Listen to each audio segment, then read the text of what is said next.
যেহেতু বৃষ্টি হচ্ছে না, তাই ভাবলাম যে ছাদে গিয়ে আজকের প্রাণায়ামটা করে নিই। একবারে দুটো কাজ হয়ে যাবে, সূর্য ওঠাও দেখা হয়ে যাবে আর প্রাণায়ামটাও হয়ে যাবে। আকাশে মেঘ রয়েছে, কিন্তু ওয়েদারটা খুব সুন্দর লাগছে, হালকা হাওয়াও দিচ্ছে, তাই বসে গেলাম। প্রথমে আমি মেডিটেশন করে নিচ্ছি। Hello everyone, welcome to my channel. রোজ সকালটা আমার এইভাবেই শুরু হয়। প্রথমে প্রাণায়াম সেরে নিয়ে তারপর নিচে এসেই ভাত চাপিয়ে দিই, আর যে চাল ধোয়া জলটা সেটা আমি গাছে দিই। যেহেতু বৃষ্টি হচ্ছে না, তাই গাছে জল দিতে লাগছে, না হলে কদিন টানা বৃষ্টিতে গাছে জল দিতে লাগছিল না। রাত্রিবেলা ভিজিয়ে রেখেছিলাম 1 চামচ চিয়া সিড, আর এটা মেয়ের জন্য আমন্ড বাদাম। কিছুদিন ধরে আমি এই চিয়া সিডটা খাচ্ছি, খেয়ে কিন্তু বেশ ভালোই উপকার পেয়েছি। হাজব্যান্ডের রান্না হয়ে গেছে, এখানে ভাত আর ডিমের ঝোল করেছি। ফ্যানটা চালিয়ে দিয়ে ঠান্ডা করে নিচ্ছি। যেহেতু টিফিন বক্সে আটকে দেবো, তাই আগে আমি ভালো করে ঠান্ডা করে নিই। হাজব্যান্ড চলে যাওয়ার পর মেয়ের আর আমার দুজনের ব্রেকফাস্ট বানাচ্ছি।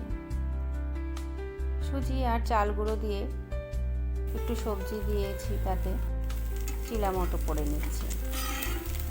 আমার মেয়ে আবার এই ধরনের খাবার খেতে খুব ভালোবাসে।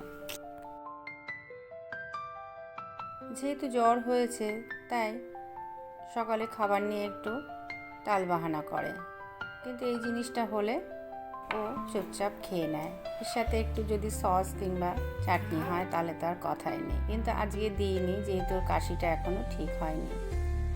উপরে এসে বিছনাটা গুছিয়ে নিচ্ছি। সারাদিন একটু গরম থাকলেও রাত্রিবেলা কিন্তু ঠান্ডা ঠান্ডাই লাগে।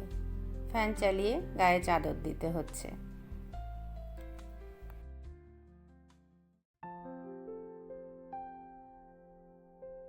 এই কিছুক্ষণ আগে দেখলাম রোদ উঠেছে, এখন আবার মেঘ করেছে। এখনকার ওয়েদার এমনই হয়েছে, ক্ষণে ক্ষণে পাল্টাচ্ছে। ঘরটার ঝাড় দিয়ে মুছে নিচ্ছি, আর এদিকে মেয়ে পড়তে বসেছে, কিন্তু পড়ছে কম আর আমার সাথে কথা বলছে বেশি।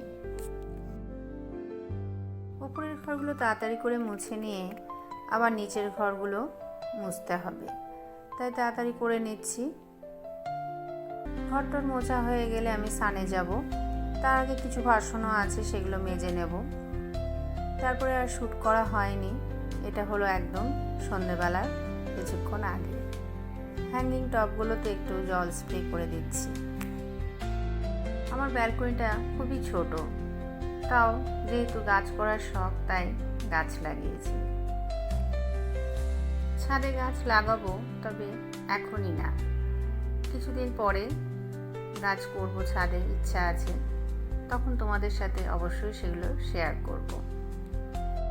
আমার ভিডিওটা যারা ধৈর্য সহকারে এতক্ষণ দেখলে, তাদের কাছে অনুরোধ রইল চ্যানেলটা সাবস্ক্রাইব করার আর একটা লাইক করার।